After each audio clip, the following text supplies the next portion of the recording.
নমস্কাৰ বন্ধু বান্ধৱীসকল। আজি এফালে গ'লোগে, গোটেই দিনটো গুচি গ'ল বুজিছেনে।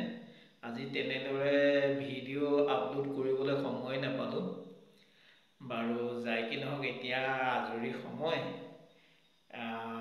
এটা কথা কওঁ বুলি আপোনালোকৰ ওচৰত আহিলোঁ। যোৱাকালি মই পোষ্টত এটা প্ৰশ্ন দিছিলোঁ। প্ৰশ্নটো হৈছিলে বিশ্বাস মানে কি, আৰু তাৰ উত্তৰটো আজি মই ক'ব বিচাৰিছোঁ আপোনালোকক। আপোনালোকে কেনেদৰে লয় নাজানো বাৰু। মই জনামতে বিশ্বাস হৈছে এক ভৰসা, এক অদ্ভুত আস্থা, কিন্তু যিটোৰ কোনো প্ৰমাণ নাথাকে, প্ৰমাণ নাই।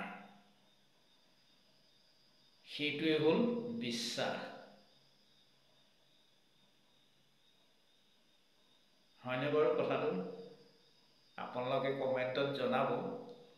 বিশ্বাস হৈছে এক ভৰসা, আৰু ইয়াৰ কোনো নিৰ্দিষ্ট প্ৰমাণ নাই, কিন্তু ই বহুত গভীৰ।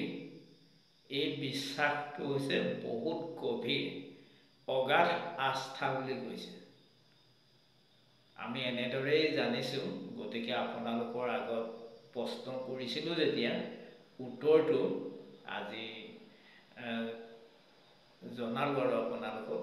তাকে আপোনালোকে হয় নে নহয় আকৌ কমেণ্টত জনাবচোন বাৰু। বাকী সকলোলৈকে শুভৰাত্ৰি জনালোঁ।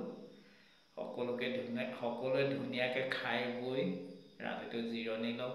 আকৌ ৰাতিপুৱালৈ নিৰ্দিষ্ট কামেতো যাব হ'বই, হয় নহয় বাৰু? তেতিয়াহ'লে আজিলৈ সামৰিছোঁ। ধন্যবাদ। জয় আই অসম।